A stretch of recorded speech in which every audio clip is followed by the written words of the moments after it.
was true, then they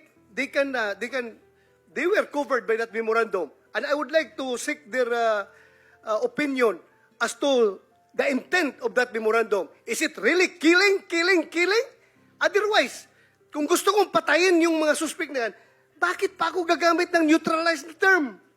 Gagamitin ko ang to kill. Bakit ko pa gagamitin yung term ng neutralized, Mr. Chair? Can I hear from General Gamboa, Mr. Chair? Bato, he wants to direct it first to, at ito, lawyer pa pala itong ating lawyer, former police chief, Attorney Archie Gamboa. Yes, sir. Thank you very much, Mr. Chair. First, I'd like to put everything in the proper context because if you only deal with how Attorney Jokno has interpreted the Command Memorandum Circular, you will have really that kind of bias. Now, as an opinion, there are at least 3 laws that prohibits disclosure of classified documents. There's Napolcom Circular 2016-002. There's Republic Act 3019, Section 3. And there's Republic Act 6713, Section 7. All of this prohibits on the part of the government employee to divulge plans like this. For your information, that plan that was presented is classified as confidential. There are limits to the access of that. Why? Because while it may not endanger national security, peace and order, and public safety, it might be prejudicial to the interest, prestige of national government activities.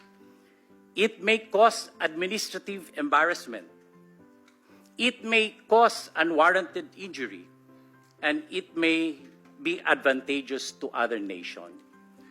I am telling this because first and foremost, those documents are not supposed to be accessed by the public. But this responsibility lies on the government employee themselves. Pero ito, wala na tayong magawa, Mr. Chair, dahil lumabas na siya. Now let's go back to how policemen would interpret this. Before we became members of the Philippine National Police, we were members of the Philippine Constabulary. And the word neutralization can often be found in operational plans of the military. It's always there. So probably, as we transition to the now Philippine National Police, we carried the same interpretation.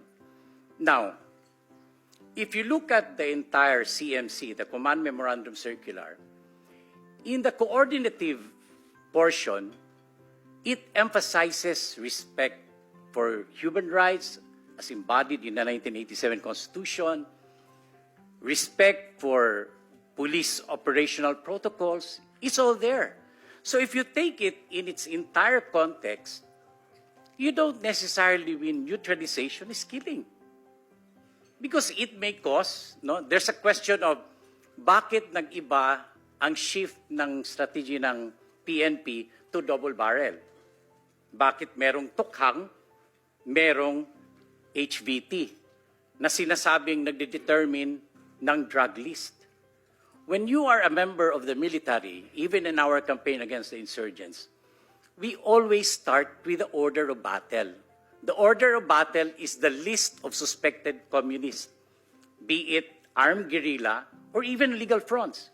Because this is where you start your work. Because if you start from nowhere, where are you going to go? That's why in our campaign against illegal drugs, we start with a drug list, those that are listed. And then from there, we develop strategies first to look at them, maybe if we can file the appropriate cases or conduct probably bypass operations. Ang mahirap kasi if you take this into just one context and one page, actually I have listed that during the CMC 2016, there was a mention 4 times, page 3, page 12, page 15, and page 16, and negation in page 5. But if an ordinary policeman would interpret this, it means it will still be based on how the law operates. As a chief PNP and as a lawyer, I would not allow that it will go out of the bounds of the law. Mahirap kasi pag kunin mo yung context na iisang page lang or dito ka lang sa neutralization. Why don't you go through the different pages? This is a memorandum circular covered by almost 18 pages. And take the interpretation in its entirety. Hindi lang doon sa neutralization. I don't know what could be the reason, but that's how a former chief PNP and a lawyer says it. Thank you, Mr. Chair.